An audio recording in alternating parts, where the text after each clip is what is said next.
Welcome to all of you, and thank you for contributing your talent, your energy, and your great ideas to this groundbreaking conference at the University of Minnesota. This event marks a turning of the page in the history of internationalization at this institution, a stage in the evolution of all that we do collectively and individually to internationalize our university. Through the presentation of more than 35 posters, and in sessions and between sessions on topics which include intercultural learning, international partnerships, and student engagement, we are exchanging ideas and enthusiasm for this thing that we love, internationalization. Or more specifically, the act of infusing all learning experiences with opportunities to gain global and intercultural competencies. To many of us, becoming internationalized has seemed inevitable, and even if at times the pace seemed a bit too measured, we have believed it a foregone conclusion that the university would become internationalized. For those of us who have been involved for decades in teaching and studying languages around the world, or in expanding and promoting student exchange, or conducting research in or leading trips to China, Morocco, Norway, South Africa, and Ecuador, or in recruiting, admitting, and advising more and more of the best and brightest students and scholars from around the world, it seemed inevitable to us that we would arrive here, at this place on this day, meeting with more than 200 of our colleagues from all 5 campuses to talk about campus and curriculum internationalization. Because, of course, we all know it is inevitable that the world will change, that geographic and political boundaries will mutate, that expectations and social norms about human interaction will evolve in response to biological, political, social, and economic advancements.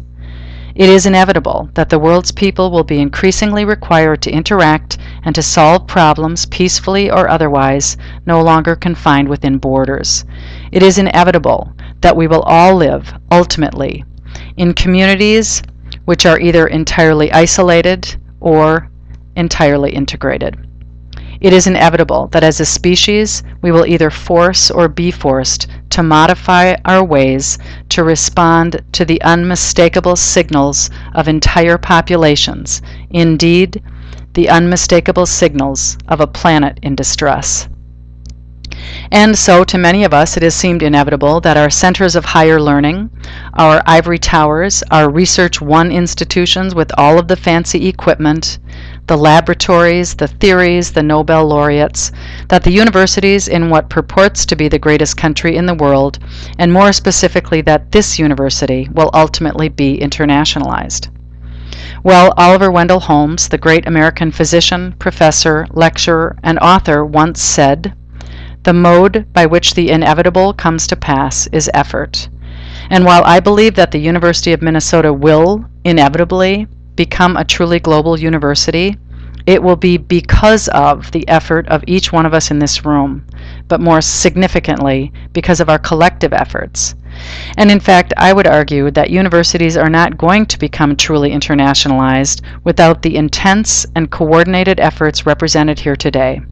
Your continued participation is absolutely critical. And the greatest misconception out there is that this university inevitably will become internationalized with or without you, merely because, as Tom Friedberg hypothesized, the world is flat. And you know, Friedman's book was fascinating, and it really struck a nerve with people all over the planet. But the success of the sale of this book, and the pithiness of the title, has led to the use of the phrase as synonymous with the inevitability of internationalization. How many times has someone quoted this line to you when you talk about the work you do? Well, you know, the world's getting flatter. But Friedman's position was a metaphorical one, representing the impact which increasingly irrelevant historical and geographical divisions are having on the global market.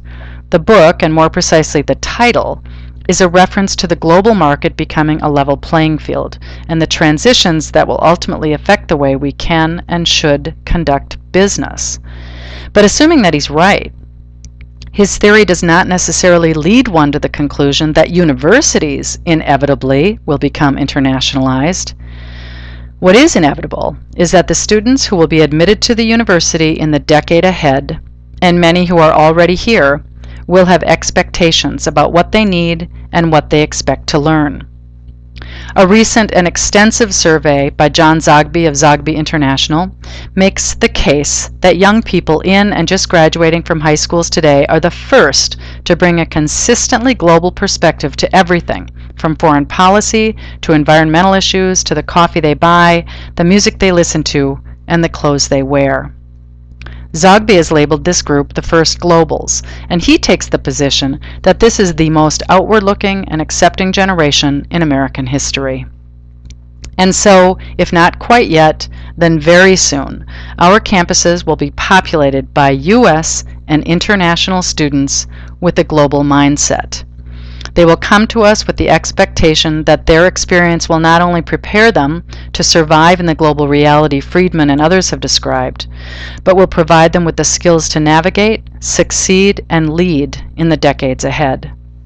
It is, in fact, inevitable that the students in this university will be more globally minded than many of their faculty and administrators. And so it may be inevitable that the university will become internationalized in order to serve them, the future global leaders, and our state, our nation, and the world. But the mode by which the inevitable will come to pass is through our effort. Here at the University of Minnesota, with lots of effort and years of capacity building by a few key individuals over the past decade or so, we are becoming an internationalized university. Today's conference is evidence of that. And while the means and manner by which we have joined forces are many, together we can look to our successes with internationalization thus far for inspiration in our efforts to move ahead. The cooperation and inclusion demonstrated in the planning and in the realization of this event is evidence that the energy, the means, and the motivation are all present in the university system. From here, we need to increase our efforts to internationalize, to be honest about what is working, what is not working, and to have the courage to pursue meaningful evaluation of our efforts to know the difference. We have so many examples of efforts already underway, beginning with faculty-led programs overseas and moving to college-wide initiatives like Carlson's International Experience requirement, right on through to the campus-wide initiatives like UMD's development of the Global Competency Database. We can look to the increased interest in internationalizing the experiences of our community here on our campuses, whether that's through use of technology in the classroom or the internationalization of the curriculum in specific disciplines, the expansion and extension of the language curriculum, or the integration of international student programming in the residence halls. This is much more than momentum underway. This is a steady drumbeat of change, and it is getting louder. But we need to move beyond the framing of the context of internationalization and begin thinking about individual student experiences, the outcomes of these experiences, and why these outcomes matter. It is our responsibility to develop a coherent strategy to enhance the learning experience of these first globals that Zogby describes, and to inspire curiosity in those who do not fit that description. The teaching and the learning of these students is what matters. We must tap into the innate interests these students will bring to us, to our programs and our classrooms. It is the job of everyone in this room to consider what it is our students need to learn about the world and to consider how our efforts contribute to that learning. And as a singular means to that end, I'm delighted to announce the creation of a new Teaching Fellows program designed to serve as an inspiration for increased and novel effort by our tenured faculty. The goal of the fellowship will be to enrich those first-year courses that reach the full range of freshmen by including pedagogy to develop students' global and intercultural competencies early in their academic careers. Faculty will be encouraged to apply in teams and must have the support of their department heads and deans or vice chancellors. This fellowship is the result of a partnership between OIP, the Center for Teaching and Learning, and UMD's Instructional Development Services. You will hear more about this in the months ahead, but this is an example of an effort by which the inevitable shall come to pass. Extending and deepening the internationalization work already underway will require more concerted efforts by all of us. Targeted outcomes alone will be insufficient. We must consider a seamless learning environment in which students are exposed to different attitudes, cultures, languages, and ideas every day, no matter where they sit or dance or play. For as Henry Miller wrote, one's destination is never a place, but a new way of seeing things. So let's work together for the rest of today, and the rest of this week, and the rest of the semester, and the rest of our lives, to ensure that the inevitable that will surely come to pass is one that leaves the world a better place and our future leaders well prepared. Allow me to thank Gail Woodruff for her incredible work in putting this together.